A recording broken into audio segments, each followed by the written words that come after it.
नमस्कार दोस्तों, नवरात्रे चल रहे हैं, फिर विजयादशमी आएगी और दीपावली का फेस्टिवल है। उसका इंतजार पूरे साल सभी को रहता है, क्योंकि जितने रंग चाहे वह पटाखों में दिखे, चाहे वह लाइटिंग में दिखे या रंग बिरंगे कपड़ों में दिखे, सभी को वे अच्छे लगते हैं। लेकिन इससे हटकर राजस्थान की राजनीति में इन दिनों जो रंग बदल रहे हैं पिछले 1.5-2 साल से, उन रंगों को आप देखिए। वे रंग आपको पसंद आए नहीं आए, अपनी अपनी पसंद है, लेकिन जिस तरह से ये रंग बदल रहे हैं राजनीति के, लोगों के उसके हिसाब से जज्बात बदल रहे हैं, नेता बदल रहे हैं, नेताओं के समर्थक बदल रहे हैं, चर्चाएं बदल रही है और सब कुछ ऐसा लग रहा है कि ये क्यों हो रहा है, आज ऐसा क्यों हो गया। और खास तौर पर पूर्वी राजस्थान की राजनीति इन दिनों बिल्कुल अलग अलग रंग दिखा रही है। रंग तो तभी से दिखाना शुरू कर दिया था जब ईआरसीपी परियोजना को लेकर कांग्रेस और भाजपा के बीच में खींचतान चल रही थी। खैर, सत्ता बदल गई। सत्ता बदलने के बाद में बहुत कुछ बदलता जा रहा है और उस बदलाव के बीच में पूर्वी राजस्थान की राजनीति में इन दिनों नित नए रंग और नित नए नेताओं के जज्बात आपको देखने को मिल रहे हैं। दरअसल अब यह चर्चा इसलिए हो रही है कि पिछले 2 साल के दौरान जो बदलाव पूर्वी राजस्थान की राजनीति में आए हैं, उनमें चाहे प्रहलाद गुंजल का भाजपा छोड़कर कांग्रेस में आना और ओम बिरला के सामने लोकसभा का चुनाव लड़ना, नरेश मीणा का छबड़ा से निर्दलीय चुनाव लड़ना और फिर प्रहलाद गुंजल के लिए लोकसभा में प्रचार करना और फिर देवली उनियारा में आकर निर्दलीय चुनाव लड़ना, उधर वसुंधरा राजे को भाजपा की ओर से किनारे लगाए दिया जाना, इधर एक नई राजनीतिक चर्चाओं के बीच में डॉक्टर किरोड़ी लाल मीणा के भाई का दौसा में विधानसभा उपचुनाव हार जाना, सचिन पायलट और अशोक गहलोत के बीच में दौसा की धरती पर अचानक एक साथ दिखकर प्रेम प्यार उमड़ने वाला घटनाक्रम, मतलब ये तमाम वे रंग हैं जो आप पिछले दिनों से देख रहे हैं। लेकिन एक दिन पहले अचानक एक ऐसा रंग बदला है और वह रंग राजस्थान की, पूर्वी राजस्थान की राजनीति में आगे जाकर कितना बड़ा असर दिखाएगा, यह आप लोग देखना। निश्चित तौर पर एक ऐसा तीर चलाया गया है पूर्व मुख्यमंत्री अशोक गहलोत की तरफ से। हालांकि साधारण राजनीति के रूप में ऐसा लग रहा है कि एक युवा नेता अनशन कर रहा है उन बच्चों के लिए जो स्कूल हादसे में शिकार हो गए, उनकी मृत्यु हो गई, उनके परिवार को न्याय दिलाने के लिए, बच्चों के लिए मुआवजे की मांग को लेकर एक युवा नेता अनशन करता है। उसके बाद उसे हॉस्पिटल भर्ती करा दिया जाता है। उस दौरान बहुत सारे घटनाक्रम होते हैं, बहुत सारे नेताओं का आना होता है, चाहे वे हनुमान बेनीवाल हो, चाहे वे राजेंद्र गुडा हो, चाहे वे सूरपुरा हो, चाहे संजना जाटव हो, चाहे प्रहलाद गुंजल हो।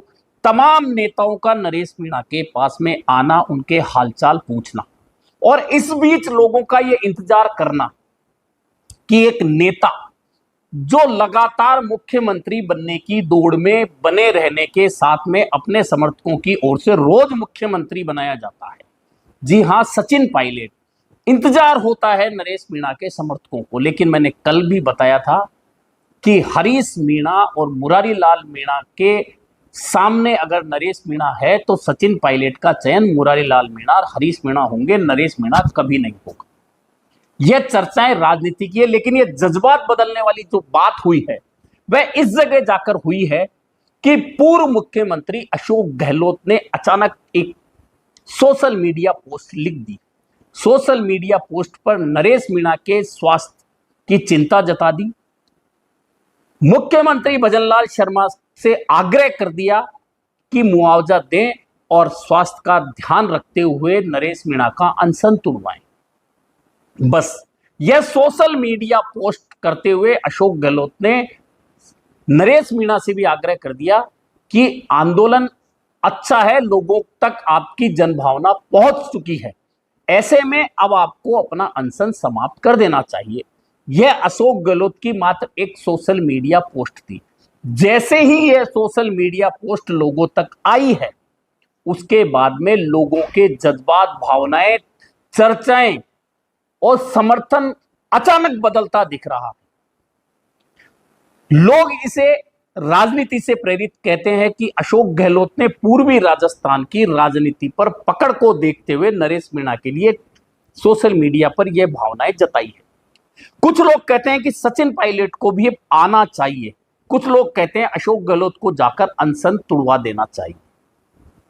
लेकिन सबसे बड़ी महत्वपूर्ण बात यह है कि अशोक गहलोत को लेकर जो चर्चा अभी तक नरेश मीणा, प्रहलाद गुंजल, डॉक्टर किरोड़ीलाल मीणा, सचिन पायलट, मुरारीलाल मीणा, हरीश मीणा, प्रमोद जैन भैया, भरत सिंह, राजेंद्र गुडा, हनुमान बेनीवाल तक सीमित थी, उनमें अचानक अशोक गहलोत का प्रवेश हो गया।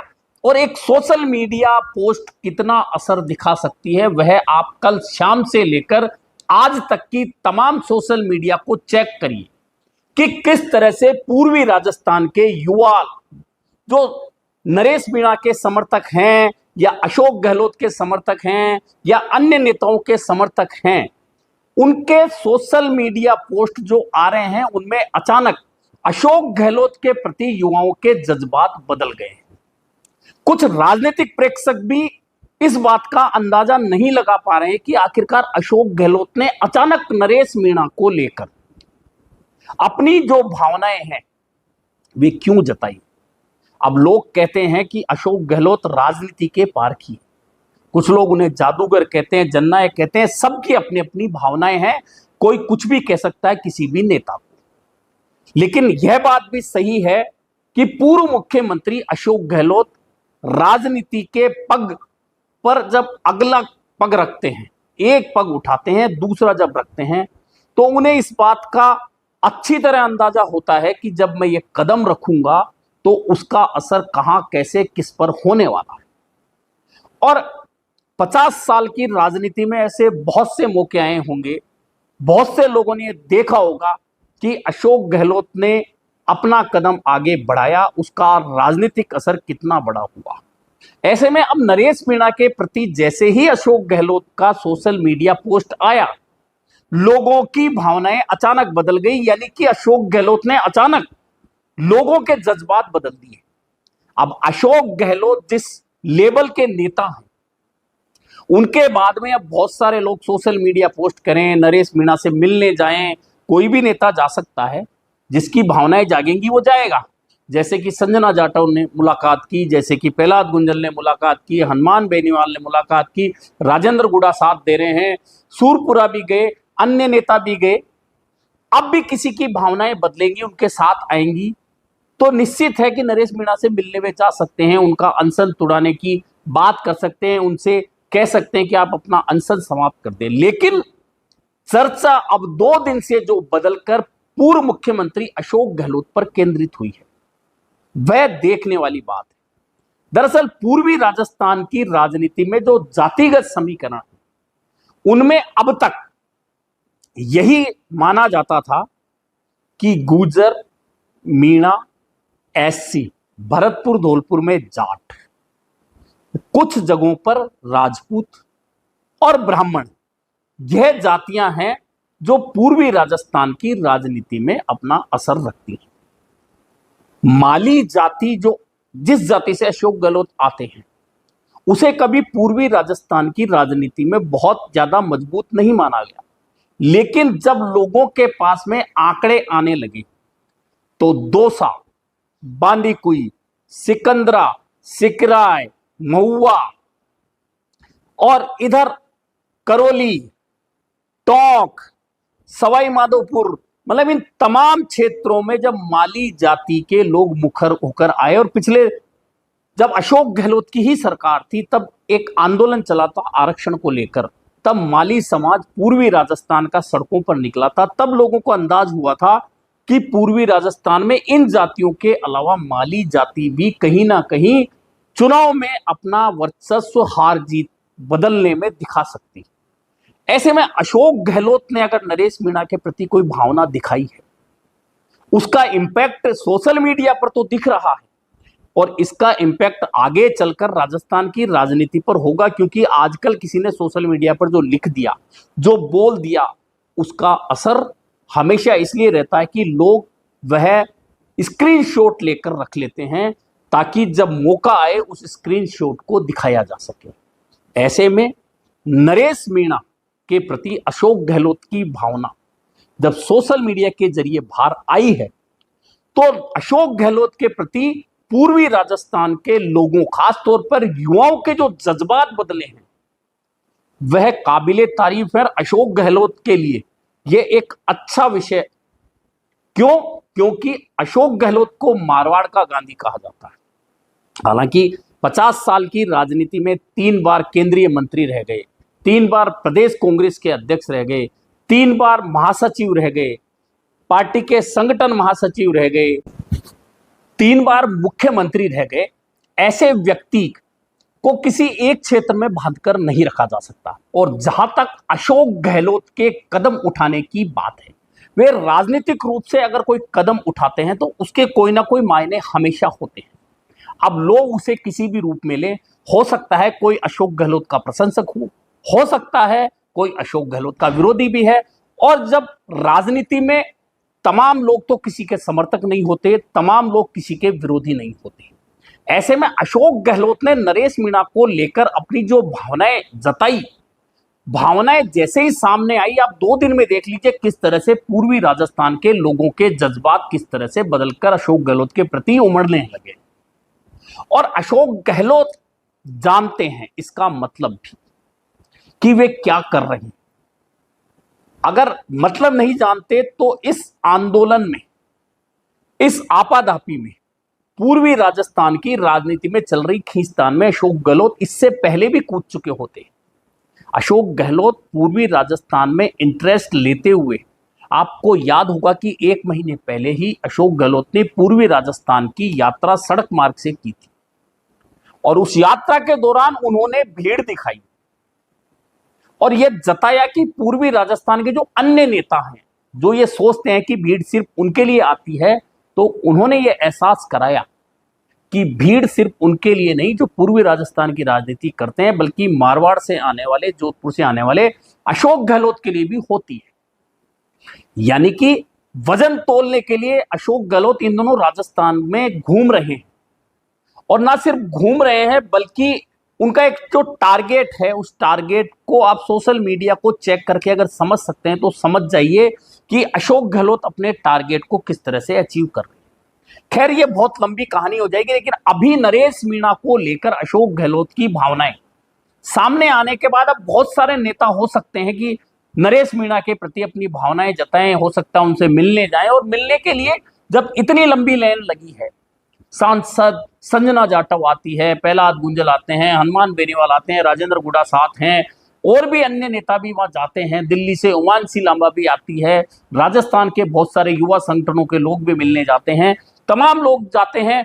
लेकिन उससे इंपॉर्टेंट यह है कि अशोक गहलोत ने इस पूरे घटनाक्रम के बीच में अपनी उपस्थिति दमदार तरीके से सिर्फ सोशल मीडिया पोस्ट के जरिए दिखा दी।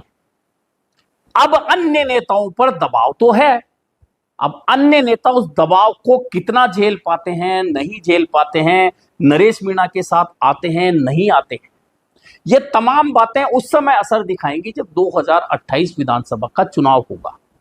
हालांकि यह भी सही है कि 2028 के विधानसभा चुनाव में अभी 39 महीने का समय है और 39 महीने के दौरान नरेश मीणा की क्या स्थिति होगी। वे क्या किसी राष्ट्रीय पार्टी के साथ होंगे, वे किसी क्षेत्रीय पार्टी के साथ होंगे, वे अकेले होंगे, उनके साथ भीड़ बढ़ेगी, उनकी भीड़ कम होगी। बहुत सारे घटनाक्रम इस 39 महीने के दौरान देखने को मिलेंगे। लेकिन एक बात बहुत तय है कि नरेश मीणा पूर्वी राजस्थान की राजनीति का स्थापित नाम हो गया है। अब वह स्थापित नाम स्थापित नेताओं के लिए कितना बड़ा सिरदर्द 2028 में साबित होगा, यह देखना बहुत महत्वपूर्ण रहने वाला है। और यही बहुत बड़ा कारण है कि पूर्वी राजस्थान के बड़े बड़े नेता जो खुद को दिग्गज समझते हैं, सोचते हैं कि उनके बिना पूर्वी राजस्थान में पत्ता ही नहीं हिल सकता, वे नेता सबसे ज्यादा परेशान हैं तो नरेश मीणा से हैं। क्योंकि अगर किसी युवा नेता का असर किसी क्षेत्र विशेष में बढ़ता है, किसी रीजन में बढ़ता है, तो उसका माइनस पॉइंट फिर उन नेताओं के लिए पैदा होता है जो पहले से जमे जमाए या ये सोचते हैं कि उस क्षेत्र में उनके बिना राजनीति कोई कर ही नहीं सकता। ऐसे में अशोक गहलोत का वह कदम जो भावनात्मक रूप से उन्होंने आगे बढ़ाते हुए नरेश मीणा के प्रति जताया है, इसका असर पूर्वी राजस्थान की राजनीति में बहुत गहरे से होगा और इस गहरे असर से कई लोगों को जहां जमीन खिसकती नजर आएगी, वहीं कई नए लोगों को मौका भी मिलेगा। ऐसे में इंतजार करिए कि नरेश मीणा 2028 में कहां रहता है। क्या वह किसी राष्ट्रीय दल का सदस्य रहेगा? क्या वह किसी क्षेत्रीय दल का सदस्य रहेगा? क्या वह अकेले दम पर खड़ा होगा? क्या उसके पास वैसी ही भीड़ होगी? वह भीड़ बढ़ेगी, वह भीड़ घटेगी? यानी कि बाकी बचे समय में बहुत सारे घटनाक्रम अभी बदलने वाले हैं, लेकिन इन बदले घटनाक्रमों के बीच में हर बार पूर्व मुख्यमंत्री अशोक गहलोत की राजनीतिक चातुर्य के जरिए एंट्री कई लोगों के लिए सिरदर्द जरूर पैदा करती रहेगी। अभी के लिए इतना ही, फिर मिलेंगे नए मुद्दे पर चर्चा के साथ।